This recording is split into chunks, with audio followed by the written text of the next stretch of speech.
नमस्कार दोस्तों, कैसे हैं आप सब। Welcome to Advait academy the way to success. हम लोगों ने बंगाल समाप्त कर दिया, बक्सर का युद्ध, और वो मैंने लिखा भी दिया है। ठीक है। अब बक्सर के युद्ध के बाद हमने बंगाल स्वतंत्र राज्य बना। कब बना? 1717 में, मुर्शीद कुली खां के नेतृत्व में। ठीक है। और उसके बाद 1764 में वो अधीन भी हो गया। किसके? अंग्रेज़ों के। तो आपको ये पता चला कि सबसे पहले बंगाल स्वतंत्र हुआ 1717 में, और वो अधीन भी हो गया। किसके? अंग्रेज़ों के अधीन हो गया। अब फिर हम लोग बात करेंगे आज हैदराबाद की। ठीक है। किसकी बात करेंगे आज हम लोग? हैदराबाद।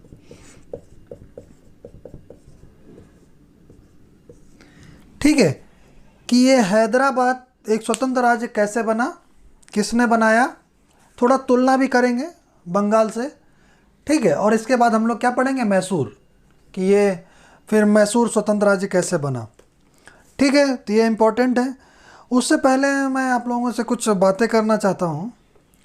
देखिए, अभी एक बहुत बड़ी समस्या क्या रहती है बच्चों के सामने, कि पढ़ना क्या है, कैसे पढ़ना है, बुक से पढ़ना है या यूट्यूब से पढ़ना है। इन्फॉर्मेशन इतनी ज़्यादा रहती है, ओवरलोडेड है। ठीक है ना। ये डिजिटल इंडिया का दौर है, जिसमें से आपको क्या है, इन्फॉर्मेशन बहुत ज़्यादा है, और उसको आपको समझना कि क्या सही है, क्या गलत है, कौन ऑथेंटिक है, वो उसमें एक डाउट है अभी। ठीक है। तो मेरा जो सजेशन है आप लोगों को, अगर आप लोगों को कोई ना कोई बुक तो ज़रूर पढ़नी है। मैंने इसमें बताया आपको क्या करना है। एनसीईआरटी पढ़नी है, क्लास 12th की ओल्ड एनसीईआरटी पढ़नी। ठीक है। बिपिन चंद्रा की है ओल्ड एनसीईआरटी, वो ओरिएंट ब्लैक स्वॉर्न प्रकाशन ने भी उसको प्रकाशित किया है, वो ओल्ड एनसीईआरटी ही है। ठीक है। वो आपको पढ़ना है। उसके बाद आप कोई एक ऑथेंटिक सोर्स ले लीजिए। अगर आप ये Advait academy the way to success में आप वीडियो देख रहे हैं, तो फिर उसी वीडियो को कहीं और देखने की ज़रूरत नहीं है। आपका इससे क्या होगा? टाइम लॉस होगा। या आप कोई और चैनल देख रहे हैं, ठीक है ना, कहीं और पढ़ रहे हैं, तो उसी चीज़ को फिर यहाँ पे पढ़ने की ज़रूरत नहीं है। इससे क्या होगा? आपका टाइम लॉस होगा। ठीक है। आपके पास इतना टाइम नहीं होता है कि आप एक ही चीज़ को अलग अलग जगह पढ़ें, 4 जगह पढ़ें जाके। उससे क्या होगा? आपका वही टॉपिक आप 4 बार पढ़ेंगे। उससे अच्छा है कि आप नए टॉपिक को पढ़ेंगे, तो वो 4 टॉपिक फिनिश हो जाएगा। आपको क्या करना है? आगे बढ़ना है, ना कि उसी पे स्टैग्नेंट रहना। तो एक बार कंपैरिजन कर लीजिए, व्हिच इज़ बेटर और बेस्ट, कौन सा सोर्स आपके लिए अच्छा है। जो भी आपको अच्छा लगे, ठीक है, वो आप पढ़ें। या आपने कोई अगर कोचिंग ज्वाइन कर रखी है, ठीक है ना, तो उसके बाद भी आपको फिर बहुत जगह भटकने की जरूरत नहीं है। आपको कहीं ना कहीं एक सोर्स पे ट्रस्ट करना पड़ेगा। ठीक है। ये मैं जनरल बात कह रहा हूँ। आपने कहीं कोचिंग ज्वाइन करी है, तो फिर आप उस पर ट्रस्ट करिए। ठीक है। फिर आप उसी को लेके चलिए, क्योंकि आपके पास इतना टाइम कहाँ से निकालेंगे मुझे नहीं पता कि आप 4 जगह पढ़ सकते हैं। नहीं, आपको एक सोर्स लेके चलना है, उसी को ऑथेंटिक मानना है। आपको एक बुक लेके चलनी है, उसी पे डिपेंड रहना है, उसी को 4-5 बार पढ़ लो। नई नई चीज़ें एक बार 2 बार, नई नई चीज़ें 4-5 जगह से पढ़ने से अच्छा है एक ही चीज़ को 5 बार पढ़ लो, वो आपकी हो जाएगी। जब आपकी कोई चीज़ प्रिपेयर हो जाएगी, तैयार हो जाएगी, उसके बाद आप क्या करेंगे? उसके बाद आप कोई नेक्स्ट बुक देख सकते हैं, है ना। जैसे पॉलिटी के लिए ये है, भारत की राज्य व्यवस्था के लिए लक्ष्मीकांत, ये बुक है। ठीक है ना। ये लक्ष्मीकांत, ये राइटर हैं। ठीक है। तो ये आपको कोई भी सजेस्ट करेगा, ये पॉलिटी की बुक। ठीक है। लेकिन क्या है, आप इसको लेके पढ़ रहे हैं, फिर दोबारा आपने क्या किया, कोई और बुक ले ली, शॉर्ट ट्रिक अपनाने लगे। देखो, पढ़ना तो आपको पड़ेगा। हम पढ़ाएंगे पॉलिटी, तो उससे आपको कोई बुक की ज़रूरत नहीं पड़ेगी। ये तो मैंने पहले भी कहा है, आज भी कहता हूँ। लेकिन अगर आप कोई बुक पढ़ना चाहते हैं, एक रेफरेंस के तौर पर रखना चाहते हैं कि सारी चीज़ें नोट ना करनी पड़े, आप अगर हम लोग पॉलिटी पढ़ाएंगे तो इससे बाहर तो नहीं पढ़ा सकते। ये अपने आप में आप देख रहे हैं ना, संपूर्ण है। ठीक है। और उसमें सारे पॉइंट हैं, तो अब उन पॉइंट को आपको अलग से बार बार नोट्स बनाने की नहीं है। हाँ, कोई चीज़ आपको शॉर्ट में बना सकते हैं बहुत, कि 8-10 पेज में पॉलिटी आपका 20 पेज में आपका पॉलिटी का नोट्स बनाना, इतना शॉर्ट कि आपको उससे सब कुछ तैयार हो जाए। वो एक अलग तरीके का शॉर्ट नोट्स होता है, लेकिन बार बार आपके पास बुक है, उसी को आपने फिर बना लिया बुक का कॉपी पेस्ट करके एक अलग नोट्स, तो वो नोट्स नहीं रहेगा एक तरीके का। ठीक है, जैसे मैं आधुनिक भारत के इतिहास की कहानी बता रहा हूँ, तो इसको आप कहानी की तरह पढ़ेंगे तब तो आपको याद रहेगा, लेकिन अगर आप इसको पॉइंट बाय पॉइंट आप इसको याद करेंगे तो याद नहीं रहेगा। कहानी की तरह याद करिए तो ये चीज़ें याद रहेंगी। तो मैं हाँ पॉइंट पे था कि आपको एक सोर्स पे डिपेंड रहना पड़ेगा, क्योंकि टाइम बहुत कम रहता है। ठीक है, अगर आप 1 ईयर प्रॉपर प्रिपरेशन करते हैं, मुझे तो लगता है आपको जब तक एग्ज़ाम नहीं देना चाहिए जब तक आपका प्रिपरेशन कंप्लीट ना हो जाए, आपके सारे सब्जेक्ट प्रॉपर और मेंस की तैयारी ना हो जाए और आपका ऑप्शनल तैयार ना हो जाए, तब तक यूपीपीएससी या यूपीएससी नहीं देना चाहिए जो नए स्टूडेंट हैं उनके लिए। और जो उनका एज कम बचा हुआ है, जो प्रॉपर प्रिपरेशन कर रहे हैं, तैयारी कर रहे हैं, वो लोग क्या करेंगे, तैयारी करें और ज़्यादा टाइम दें, लेकिन एक सोर्स से पढ़ें, ओनली वन सोर्स। अब हमारे साथ पढ़ रहे हैं आधुनिक भारत का इतिहास, भारत का भूगोल, तो आप उसको क्या करें, उसी से पढ़ें, फिर और कहीं से ना पढ़ें, या आप और कहीं से पढ़ रहे हैं तो फिर यहाँ से मत पढ़ें, आपका टाइम लॉस होगा। ठीक है, कुछ चीज़ें हो सकता है एक्स्ट्रा मिल जाए यहाँ पे या कहीं और पे। ठीक है, पढ़ाने का तरीका सबका डिफरेंट होता है, को अगर जहाँ से आपको समझ में आ रहा है आप वहाँ से पढ़ें, लेकिन एक सोर्स से पढ़ें, ये मेरा रिक्वेस्ट है, ताकि आपका टाइम लॉस ना हो। आप उन्हीं चीज़ों पे मत अटके रहें कि आप बंगाल एक जगह से पढ़ा फिर बंगाल दूसरी जगह से पढ़ा, नहीं, आप एक बुक ऑथेंटिक रखिए, एनसीईआरटी अभी रखिए आपके लिए। और जो अगर हम लोग अपनी बात कर रहे हैं तो अद्वैत एकेडमी में आपको आधुनिक भारत का इतिहास पढ़ाया जा रहा है, तो आप उसके लिए क्या करेंगे, एनसीईआरटी रखेंगे, किसकी, क्लास 12th की ओल्ड एनसीईआरटी, और जो मैं पढ़ा रहा हूँ, बस इन दोनों को लेकर चलिए, उसके अलावा कुछ भी करने की ज़रूरत नहीं पड़ेगी।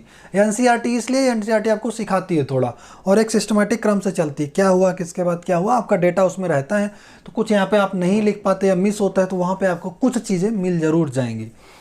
ठीक है, तो ये एक चीज़ हो गई। दूसरी, भारत के भूगोल के लिए आप क्या करेंगे, देखो भारत के भूगोल के लिए आप एनसीईआरटी मैंने बताया था क्लास 6 से एटलीस्ट 10th तक का करो, और उसके बाद क्लास 11th का हमारा भौतिक पर्यावरण, वो आपको वहाँ तक पढ़ना है।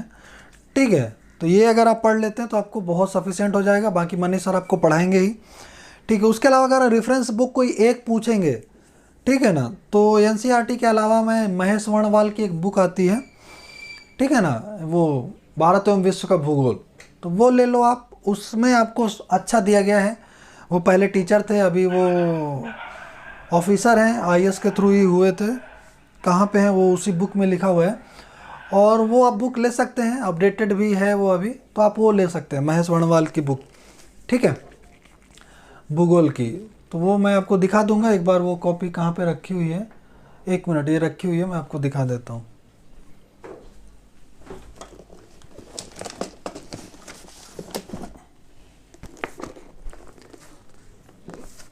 ये है, देखो, ये है आपका क्या, भूगोल एक समग्र अध्ययन करके आता है, ये महेश कुमार वर्णवाल हैं ये। ठीक है, और इसमें आपका वर्ड और इंडियन और वर्ड दोनों है, ये सफिशिएंट बुक है, इससे ज़्यादा ज्योग्राफी में पढ़ने की ज़रूरत नहीं है। बाकी मनीष सर आपको, देखो बुक क्या है, बुक तो आपको पढ़ना है, लेकिन चीज़ें समझ में नहीं आती, उसके लिए क्या होता है, टीचर होते हैं, वो गाइड करते हैं। हम लोग क्या है, आपको गाइड करते हैं कि ऐसे पढ़ना है, ऐसे समझना है चीज़ें। ठीक है, तो मैंने सोचा कि आप लोगों को से चर्चा करनी चाहिए, आप लोग ज़्यादा भटके मत, भटकती आत्मा की तरह काम मत करें, एक सोर्स को पकड़ें। नहीं तो क्या होता है ना, लोग यही बुक नहीं ख़त्म कर पाते और 4-4 बुक खरीद के रख लेते, एक ही बुक ख़त्म नहीं होती है। तो कभी आप एक चीज़ फिनिश करके तो देखें, जिस दिन हमारा ये आधुनिक भारत का इतिहास और भारत का भूगोल ख़त्म होगा, उसके साथ आपकी एनसीईआरटी की बुक क्लास 12th की ओल्ड और इसका भारत का भूगोल आप साथ साथ ख़त्म कर लीजिए। देखिए आपको फिर कोई भी आप क्वेश्चन पेपर उठा के देखिए, आपके इससे बाहर क्वेश्चन जाता है क्या, नहीं जाएगा। और मैंने बताया था घटना चक्र का प्रीवियस ईयर क्वेश्चन, वो भी आप एक बार डिटेल में पढ़ लीजिए। उसके बाद चैलेंज है कि कोई इससे बाहर क्वेश्चन जाए, जो जाएगा वो कोई नहीं कर पाएगा। ठीक है, समझ में आया ना, जो जाएगा बाहर वो कोई नहीं कर पाएगा, तो आप उसकी चिंता मत करिए कि संपूर्ण कोई नहीं होता, कोई का मतलब कोई भी नहीं, मैं भी नहीं, हम लोग संपूर्ण नहीं है। हाँ, जितनी चीज़ें हैं उतनी पढ़नी, हम लोग यहाँ मास्टर बनने थोड़े ना है, किसी चीज़ में हम लोगों को पीएचडी नहीं करनी, हम लोग क्या करना है, इतना पढ़ना है कि हमारा एग्ज़ाम निकल जाए। ठीक है ना, इतना पढ़ना है कि हमारा एग्ज़ाम निकल जाए, और इतना कम भी नहीं पढ़ना कि एग्ज़ाम रुक जाए थोड़े नंबर से, और इतना ज़्यादा भी नहीं पढ़ना कि हमें पीएचडी कर लें, डॉक्टर की उपाधि नहीं चाहिए ना, हमें क्या करना है, सिलेबस क्या कहता है, आपको 12th तक का एटलीस्ट आपको पता होना चाहिए अच्छे से जीएस। तो 12th तक का तो आप बताइए, जो एडवांस लेवल है हम लोग यहाँ पे बता रहे हैं उससे बाहर नहीं जाएगा, ठीक है ना। तो ये मैं थोड़ा चर्चा करना चाहता था। अभी आते हैं हम लोग अपने टॉपिक पे, हैदराबाद। तो हैदराबाद में मैं इसको लिखा भी दूंगा आज ही, ठीक है। तो पहले समझते हैं। एक महोदय थे, वो थे जुल्फ़िकार खां। कौन? जुल्फ़िकार खां। इन्होंने एक स्वतंत्र राज्य का सपना देखा। किन्होंने? जुल्फ़िकार खां ने हैदराबाद एक स्वतंत्र राज्य का सपना देखा, ठीक है। नाम याद रहेगा, जुल्फ़िकार खां। अभी मैं लिखवा दूंगा फटाफट। जुल्फ़िकार खां ने सपना देखा, लेकिन इनके समय ये सपना पूरा नहीं हुआ, ठीक है। उस समय ये लोग किससे स्वतंत्र हो रहे थे? 1707 के बाद औरंगजेब की जब मृत्यु हो गई। किसकी मृत्यु हो गई? औरंगजेब की मृत्यु हो गई। तो उसके बाद ये छोटे छोटे राज्य स्वतंत्र होने लगे, जिसमें से एक बंगाल हो गया था, और उसको हम लोगों ने क्या कर दिया, गुलाम भी करवा दिया 1764 में। और वहाँ से अभी हम लोग क्या पढ़ेंगे, हैदराबाद स्वतंत्र राज्य बनेगा। और फिर ये गुलाम तो नहीं होता एक तरीके से, लेकिन इसमें सहायक संधि, लॉर्ड वेलीजली के द्वारा सहायक संधि के माध्यम से ये अंग्रेजों के अधीन रहता है। लेकिन आपको पता होगा कि एक देसी रियासतें थी, ठीक है ना। और उन देसी रियासतों में से लास्ट में जो 3 देसी रियासतें, हैदराबाद, जम्मू कश्मीर और आपका जूनागढ़, ये 3 देसी रियासतें थीं जो भारत की स्वतंत्रता के समय विलय पत्र पे इन्होंने हस्ताक्षर नहीं किया था। ये पॉलिटी का मुद्दा है, मैं आपको पढ़ाऊंगा, लेकिन इतिहास से रिलेटेड है कि हैदराबाद बना कब। तो जब भी हम वर्तमान पढ़ेंगे तो हमें किसके चश्मे से देखना पड़ेगा, अतीत, और अतीत को वर्तमान के परिप्रेक्ष्य में देखना पड़ेगा। तो ये हमेशा रहता है कि प्रेजेंट एंड पास्ट, ये दोनों एक दूसरे के पूरक हैं। आप जब पास्ट पढ़ रहे होंगे तो उसका प्रेजेंट देखने की कोशिश करेंगे कि ये बच्चा बहुत गरीब था, इसने बहुत मेहनत करी, ठीक है, आगे जाकर के ये आईएएस बन गया। तो आप उसका पास्ट जानने की कोशिश करेंगे। अगर आपको पता चलता है आज कि कोई बच्चा आईएएस बना, तो आप उसके पीछे की कहानी देखते हैं ना, कैसे बना, मतलब उसका पास्ट कैसा था, वो क्या था, कैसे परिवार से था, उसने अपनी शिक्षा कहाँ से ग्रहण करी, ठीक है ना, उसका कितने परसेंटेज आए थे, उसके सब्जेक्ट क्या क्या थे। तो आप उसका क्या जानने की कोशिश करते हैं, पास्ट जानने की कोशिश करते हैं, ठीक है ना। प्रेजेंट आपको पता है वो आईएएस है, लेकिन अगर किसी का प्रेजेंट अच्छा नहीं है तो आप पास्ट में क्या ढूंढेंगे, कमियां ढूंढेंगे। इन निगेटिव वे आप पास्ट देखेंगे। लेकिन अगर किसी का प्रेजेंट बहुत अच्छा है तो आप उसका पास्ट इन पॉजिटिव वे देखेंगे कि इतनी बुराइयों के बावजूद भी वो अच्छा बन के निकला, ठीक है। लेकिन अगर किसी का प्रेजेंट खराब है, जिसने बहुत ज़्यादा तैयारी करी और कुछ नहीं बन पाया, तो क्या ढूंढेंगे, वो कुछ नहीं, वो दिल्ली कोचिंग करने गया, मौज मस्ती करता रहा, पढ़ा कुछ नहीं, घर वालों को पैसा बर्बाद कर दिया। तो ये आपका ओपिनियन ऐसे डेवलप होता है, किस पे, जो चीज़ आपके रिजल्ट आपके सामने है। तो प्रेजेंट में जो रिजल्ट है अगर पॉजिटिव है, तो आप जो उसका अतीत है या जो पास्ट है उसको आप कैसे डिफाइन करेंगे, उसका वर्णन कैसे करेंगे, इन अ पॉजिटिव वे, ठीक है। अगर किसी का प्रेजेंट कैसा है, खराब है, तो आपका उसका अतीत में भी कमियां ढूंढने की कोशिश करेंगे। तो ये हिस्टोग्राफी है, इतिहास लेखन है कि इतिहास कैसे लिखा जाता है। एक ही चीज़ फैक्ट है, उसको 4 तरीके से लोग रखते हैं। जैसे मान लेते हैं अभी 20 लाख करोड़ का पैकेज दिया गया है ना, कोरोना काल में अभी 20 लाख करोड़ का पैकेज दिया गया। तो अगर आप कांग्रेस के पॉइंट ऑफ व्यू से देखेंगे तो वो बोलेंगे इसमें कुछ नहीं है। अगर आप बीजेपी के पॉइंट ऑफ व्यू से देखेंगे या गवर्नमेंट के पॉइंट ऑफ व्यू से देखेंगे तो उन्होंने कहा हमने बहुत कुछ दे दिया। अब एक ही फैक्ट तो एक ही है, लेकिन हर लोग उसको अलग अलग बातें बता रहे हैं, तो आप क्या मानेंगे। फिर इतिहास तो बहुत बड़ी चीज़ हो गई। प्रेजेंट में जो आपके पास इंफॉर्मेशन है उसकी ऑथेंटिसिटी पे आपको डाउट रहता है कि ये सही बोल रहा है या कोई गलत बोल रहा है। पक्ष कुछ और बोलेगा, विपक्ष कुछ और बोलेगा, आप क्या समझेंगे। अगर आपका झुकाव पक्ष की तरफ है तो आप पक्ष की बात सही मानेंगे, अगर आपका झुकाव विपक्ष की तरफ है तो विपक्ष की तरफ मानेंगे। अगर आप न्यूट्रल हैं तो दोनों को क्या करेंगे, तराजू पे रखेंगे और तौलेंगे और देखेंगे जो भारी है वो आप सही मान लेंगे, ठीक है ना। तीसरा ये है, ठीक है ना, 3 ही तरीके के लोग होते हैं, पक्ष, विपक्ष और न्यूट्रल, राइट, लेफ्ट और न्यूट्रल। समझ में आया? ओके। तो वैसे ही हम लोग प्रेजेंट, इसका मैंने बताया आपका हैदराबाद का, कि इसको क्या हो गया, सरदार वल्लभ भाई पटेल जो हमारे उप प्रधानमंत्री थे, गृह मंत्री थे, उन्होंने क्या किया, इनको पुलिस कार्रवाई के द्वारा इसको भारत में इसका विलय कराया। किसको? हैदराबाद में। तो हैदराबाद एक देसी रियासत थी, आपको पता चलता है इससे, किससे? वर्तमान से पता चलता है ना। ठीक है, तो हैदराबाद, जम्मू कश्मीर और जूनागढ़, ये मैं एक टॉपिक अलग से लेके आऊँगा, एक टॉपिक, ठीक है ना, इन तीनों रियासतों का इनका विलय कैसे हुआ भारत में, और क्योंकि अभी जम्मू कश्मीर हुआ आपका केंद्र शासित प्रदेश बना दिए गए, ठीक है, उसमें किस अनुच्छेद के द्वारा कैसा किया गया, वो सब एक टॉपिक आपका मैं लेके आऊँगा, डिटेल में समझाऊंगा। ठीक है, चलो 1707 में कौन थे? औरंगजेब की मृत्यु हो जाती है। औरंगजेब की मृत्यु होने के बाद ये मुगल साम्राज्य का विघटन होने लगता है। कैसे? क्योंकि इनके जो उत्तराधिकारी होते हैं वो बहुत कमज़ोर होते हैं, तो बाकी जो लोग छोटे छोटे जो सूबेदार वगैरह होते हैं वो लोग क्या होते हैं, इनसे ताकतवर होते हैं या इनसे ज़्यादा बुद्धिमान होते हैं। ठीक है, तो वो लोग क्या करते हैं, अपना राज्य विकसित करते हैं। तो मुर्शीद कुली खान ने बंगाल के एक स्वतंत्र राज्य की स्थापना की, घोषणा तो नहीं की, स्वतंत्र रहे वो मुगल साम्राज्य के अधीन, लेकिन वास्तविक कर्ता धर्ता कौन थे? मुर्शीद कुली खां थे, या यहाँ पे हैदराबाद के आपके निजाम हो गए, वो लोगों ने स्वतंत्रता की घोषणा नहीं की, रहे उनके अंडर में, लेकिन व्यवहारिक रूप से वो लोग स्वतंत्र थे। वो लोग चलती किसकी थी? इन्हीं लोगों की, जो वहाँ पे स्वतंत्र नवाब थे। ठीक है, तो हैदराबाद अंग्रेज औरंगजेब की मृत्यु हो गई। फिर उसके बाद यहाँ पे क्या होगा, मुगल शासन में 3 दल भारी हो गए। क्या हो गया? एक तुरानी दल, एक ईरानी दल और एक हिंदुस्तानी दल। ठीक है, तो ये जो आपका था जुल्फिकार खां और इसके बाद चिनक्लिज खां, ये आपके किससे थे? तुरानी दल के थे। ठीक है, तो ये आया, जुल्फिकार खां ने सपना देखा। सपना पूरा किसने किया? 1724 में। ये मैंने यहाँ पे डेट लिखी है, 1724। ठीक है, तो ये 1724 में क्या हो जाता है, बन जाता है आपका हैदराबाद स्वतंत्र राज्य। अब इसकी कहानी हम लोग पढ़ेंगे। हैदराबाद स्वतंत्र राज्य कौन बनाता है? चिनक्लिज खां। चिनक्लिज खां, इसी को बोलते हैं आपका निजामुल मुल्क आसफ जाह। मैंने आपको कर्नाटक युद्ध में पढ़ाया था, अगर आपने पढ़ा होगा। जो लोग हमारे साथ पहली बार जुड़ रहे हैं और ये वीडियो देख रहे हैं, उनसे मेरा रिक्वेस्ट है कि आप शुरुआत से जाएं वीडियो 1 से, तो आपको चीज़ें सिस्टमेटिक ढंग से समझ में आएंगी। क्योंकि मैंने पिछले वीडियो में जो पढ़ाया है उसका मैं रेफरेंस ज़रूर दूंगा, क्योंकि मैंने वहाँ पे पढ़ाया है।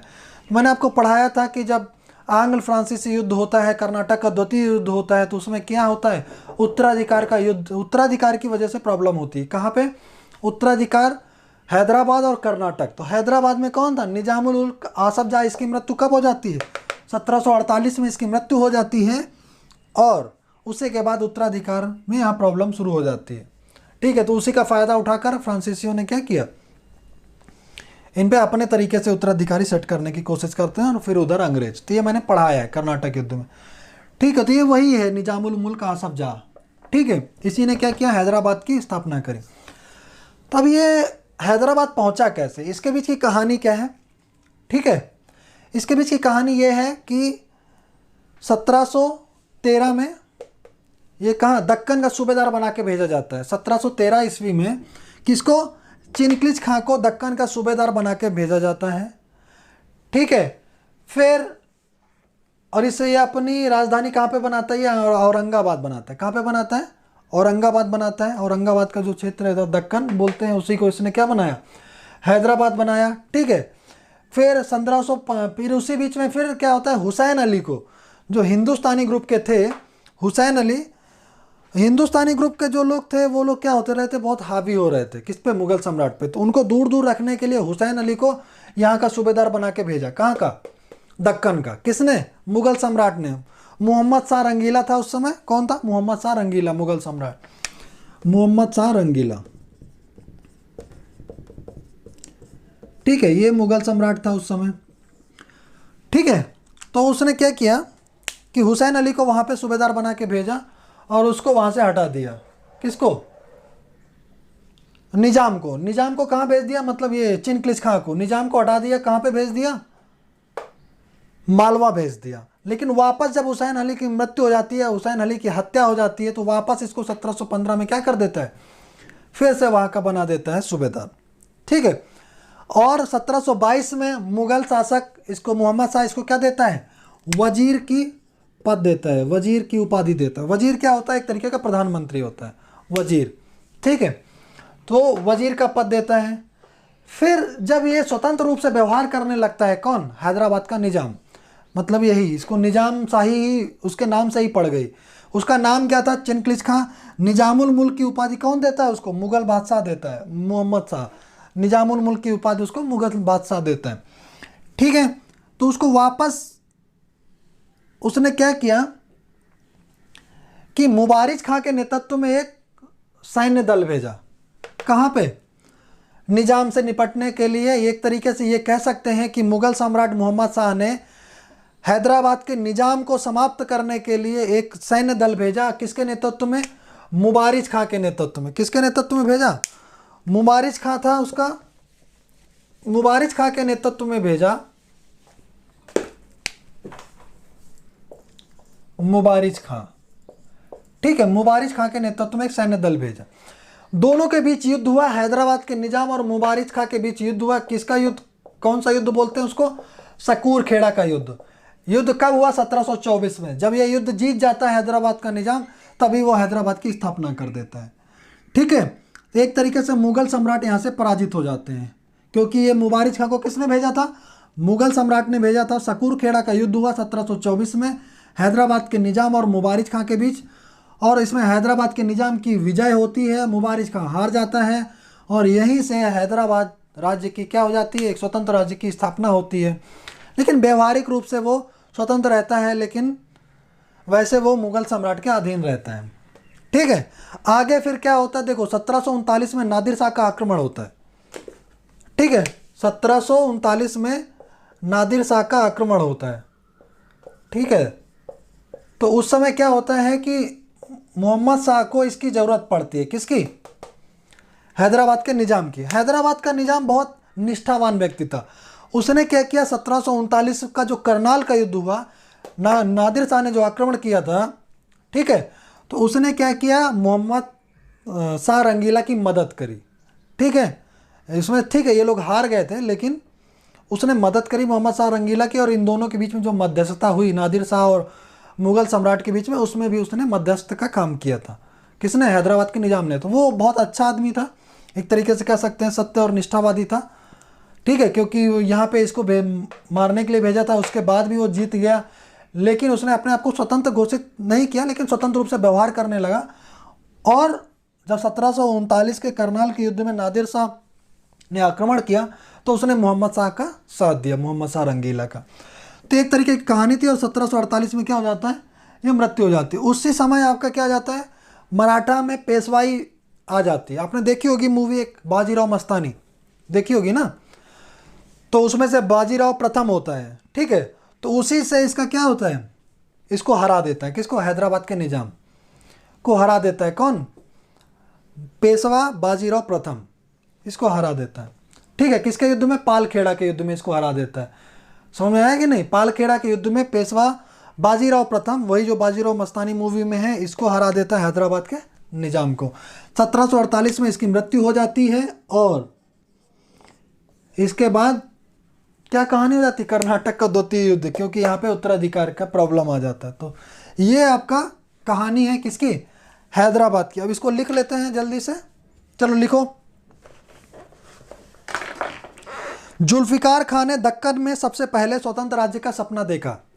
जुल्फिकार खान ने, आपने हैदराबाद एडी डाली, और उसमें पहला पॉइंट बाई पॉइंट लिखना शुरू करो। जुल्फिकार खान ने सबसे पहले दक्कन में सबसे पहले स्वतंत्र राज्य का सपना देखा। ठीक है, उसके बाद लिखो 1724 में तुरानी ग्रुप के चिनक्लिज खां, मैंने लिखा था चिनक्लिज खां, कैसे लिखना है आप लिख लीजिए। 1724 में तुरानी ग्रुप के चिनक्लिज खां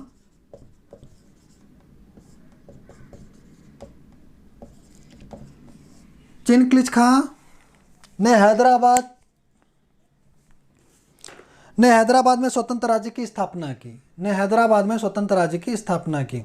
इसी का नाम क्या होता है? निजामुल मुल्क आसफ जाह। कैसे पढ़ा आपको आगे अभी पता चलेगा। लिखो, आगे लिखो। वैसे निजाम ने कभी भी औपचारिक रूप से मुगल शासन से स्वतंत्रता की घोषणा नहीं की। वैसे निजाम ने कभी भी औपचारिक रूप से मुगल शासन से स्वतंत्रता की घोषणा नहीं करी। मैंने बताया कि व्यवहारिक रूप से वो स्वतंत्र रूप से व्यवहार करता था, लेकिन कभी उसने स्वतंत्रता की घोषणा नहीं करी। ठीक है, ओके। अब देखो, अब यहाँ से कहानी शुरू होती है कि 1713 में मैंने बताया था उसको कहाँ पे भेजा गया, वहाँ का सूबे दक्कन का सूबेदार बना के भेजा गया। देखिए 1713 में दक्कन का सूबेदार बनाया गया किसको? चिनकिस खां को, जिसका मुख्यालय औरंगाबाद था, जिसका मुख्यालय औरंगाबाद था। 1713 में दक्कन का सूबेदार बनाया गया। ठीक है, दक्कन का सूबेदार, जिसका मुख्यालय क्या था आपका? औरंगाबाद था। ठीक है, ओके। अगला पॉइंट लिखो।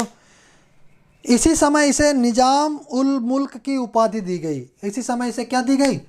निजामुल मुल्क की उपाधि दी गई। निजाम उल मुल्क की उपाधि दी गई। इसी समय इसको निजामुल मुल्क की उपाधि दी गई।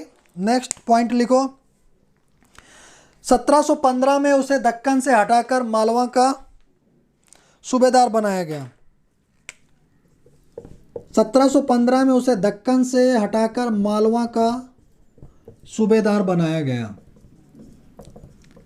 ठीक है, नेक्स्ट पॉइंट। हुसैन अली की हत्या के बाद उसे एक बार फिर से दक्कन की सूबेदारी दे दी गई। हुसैन अली की मृत्यु के बाद उसे एक बार फिर से दक्कन की सूबेदारी दे दी गई। ठीक है। निजामुल मुल्क ने सैयद बंधुओं के पतन के बाद, सैयद बंधु कौन थे? यही हुसैन अली और अब्दुल्ला। तो निजामुल मुल्क ने सैयद बंधुओं के पतन के बाद महत्वपूर्ण भूमिका निभाई। ठीक है, सैयद बंधुओं के पतन के बाद उसने महत्वपूर्ण भूमिका निभाई। तो 1722 में उसे क्या कर दिया गया? बदले में उसे वजीर का पद दे दिया गया। 1722 में बदले में उसे वजीर का पद दिया गया। किसने दिया होगा? मुगल सम्राट मोहम्मद शाह रंगीला ने दिया। ठीक है, आगे देखो। 1722 में वजीर कहाँ बुला लिया गया? इसको दिल्ली बुला लिया गया, वजीर का पद मिल गया, एक तरीके से प्रधानमंत्री का पद मिल गया। लेकिन वहाँ का माहौल क्या था? रंगीला अपनी मस्ती में मस्त थे, किसी को कोई चिंता नहीं थी। और ये बहुत, मैंने बताया, बहुत सत्य और निष्ठावादी इंसान था। तो इसने क्या किया? इसका वहाँ पे मन नहीं लग रहा था। उससे कहा था इससे अच्छा तो हमारा क्या है? हैदराबाद ही है। तो इसने क्या किया? 1723 में शिकार के बहाने वो टहलते टहलते वहाँ से निकल आया और कहाँ पे आ गया? यहीं दक्कन में। तो लिखो, परंतु दिल्ली दरबार के दूषित माहौल को देखते हुए वो 1723 में शिकार के बहाने दक्कन चला गया।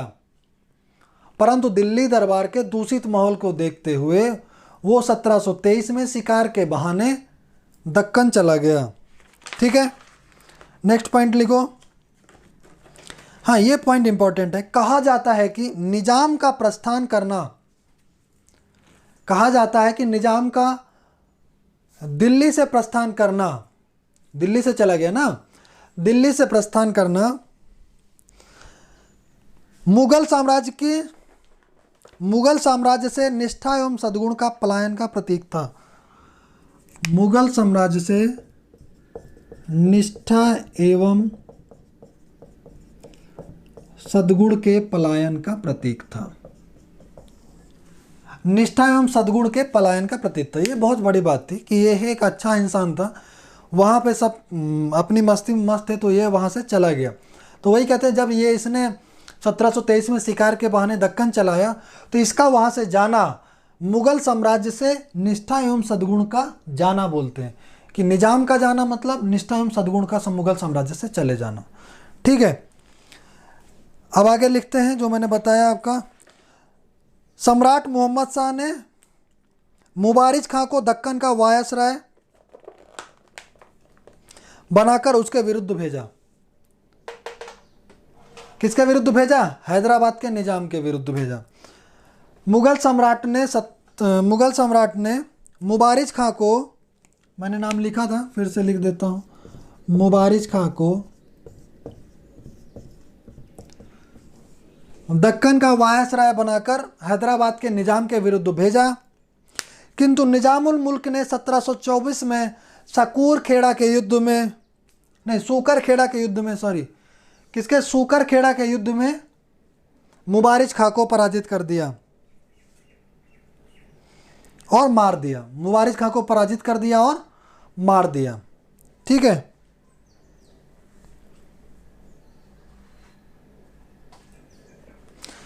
अब जब इसको मार दिया, इसके एक तरीके से इसको किसने भेजा था, मुबारिज खां को मैंने बताया था किसने भेजा था, मोहम्मद शाह रंगीला ने। तो एक तरीके से मुगल सम्राट हार गया यहाँ पे और इसको मार दिया। तो अब मुगल सम्राट ने इसी को स्वीकार कर लिया, वहाँ का वायसराय, किसको, निजाम को। तो लिखो, मुगल सम्राट निजामुल मुल्क को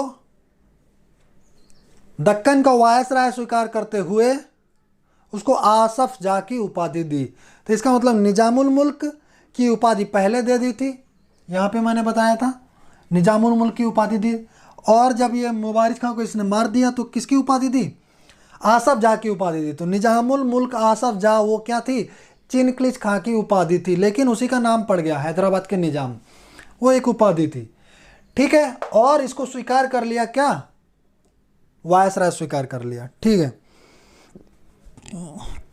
अगला पॉइंट लिखो, निजामुल मुल्क पाल खेड़ा के युद्ध में पेशवा बाजीराव प्रथम से पराजित हुआ तथा उससे मुंशी शिवगांव की संधि की। किसकी संधि की, मुंशी शिवगांव की।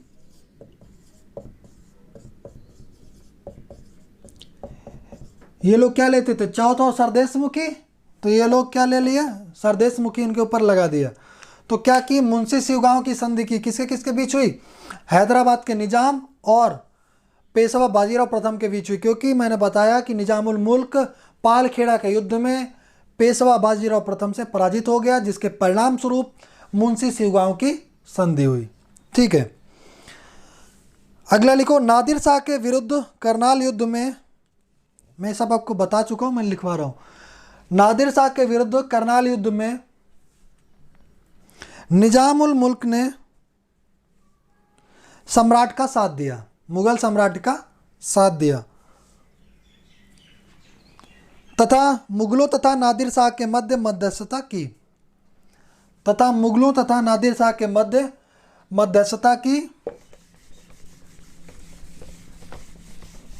1748 में हैदराबाद के निजाम की मृत्यु हो गई। 1748 में हैदराबाद के निजाम की क्या हो गई, मृत्यु हो गई। ठीक है, तो इस तरीके से ये क्या बना आपका, हैदराबाद के निजाम। ठीक है, हैदराबाद स्वतंत्र राज्य कब बना, 1724 में, जब सूकर खेड़ा के युद्ध में मुबारिज खां मार दिया जाता है, किसके द्वारा, हैदराबाद के निजाम के द्वारा। तो फिर उसी समय ये हैदराबाद राज्य की, स्वतंत्र राज्य की स्थापना होती है, और उधर मुगल सम्राट मोहम्मद शाह रंगीला भी इसको वायसराय स्वीकार कर लेता है वहाँ का, और आसफ जा की उपाधि देता है। ठीक है, तो ये आपको पता चल गया, हैदराबाद हो गया, बंगाल हम लोगों ने पढ़ लिया, हैदराबाद पढ़ लिया। अभी हम लोग पढ़ेंगे मैसूर। मैसूर बहुत इंपॉर्टेंट है, वहाँ पे हैदर अली और टीपू सुल्तान, ठीक है ना, बहुत वीर योद्धा थे। और उसके पहले में उनमें से कौन कौन से गवर्नर जनरल थे उस बीच में, जब तक ये चारों युद्ध हुए, आंग्ल मैसूर 4 युद्ध हुए हैं। ठीक है, आंग्ल मैसूर प्रथम, द्वितीय, तृतीय और चतुर्थ। 2 में हैदर अली था और 2 में टीपू सुल्तान था। हैदर अली मर जाता है 1781 में शायद युद्ध करते हुए। ठीक है, तो वहीं से टीपू सुल्तान इस युद्ध को लड़ता है और अगला युद्ध फिर होता है। तो अभी आप हम लोग ये देखेंगे मैसूर कैसे बना स्वतंत्र राज्य, ठीक है, और आंग्ल मैसूर युद्ध क्या हुआ। ठीक है, अंग्रेजों ने उस पर, मैसूर पर कब्जा कैसे किया, आंग्ल मैसूर युद्ध वही है। ठीक है, तो आप लोग ये पढ़ाई करते रहिए अच्छे से। मैंने जो बताया पहले कि आपके सोर्सेस लिमिटेड होने चाहिए, ज़्यादा बर्डन मत क्रिएट करिए, लिमिटेड पढ़िए लेकिन सही से पढ़िए, ताकि आपको चीज़ें हमेशा के लिए याद हो जाएं। सिर्फ रिवीजन करो, चीज़ें क्लियर हो जाएं। ठीक है, बाकी अगर आप हम लोगों के साथ पढ़ रहे हैं तो बिल्कुल भरोसा रखिए, इससे बाहर कुछ नहीं जाएगा। लेकिन हम लोग जो साथ साथ बताते हैं वो भी बुक्स आपको खुद से पढ़नी है, जैसे क्लास 10 की NCERT ओल्ड और उसके बाद हमारा आधुनिक भारत के इतिहास का वीडियो। ठीक है, हम लोग इसलिए बताते हैं, उसकी भी ज़रूरत नहीं है, लेकिन आपको पढ़ने की आदत पड़ेगी। आपको भी समझ में आएगा कि क्रमबद्ध रूप से कैसे चीज़ें चल रही हैं। और मैंने बताया ये भूगोल के लिए महेश वर्णवाल की बुक है, ये भूगोल एक समग्र अध्ययन करके, ये पतली वाली यही लेना है, ठीक है। और पॉलिटी के लिए मैंने आपको क्या बताया, ये लक्ष्मीकांत की भारत की राज्य व्यवस्था। और मैंने आपको क्या बताया कि आप ये हर सब्जेक्ट का घटना चक्र मैंने आपको बताया था, ये घटना चक्र समसामयिक घटना चक्र प्रकाशन है ये, इसका समान अध्ययन पूर्वावलोकन के 8 खंड आते हैं। इसमें से आपको क्या लेना है, लगभग 6 ले लेने हैं, इतिहास, भूगोल, राज्य व्यवस्था, शासन, आर्थिक समाज, पर्यावरण, परिस्थिति, सामान्य विज्ञान। तो ये सब आपको करना है, साथ साथ में क्वेश्चन करते रहना है, ठीक है। तो आप लोग अभी पढ़िए, आज के लिए इतना ही, मिलते हैं अगले वीडियो में। मैसूर राज्य। धन्यवाद।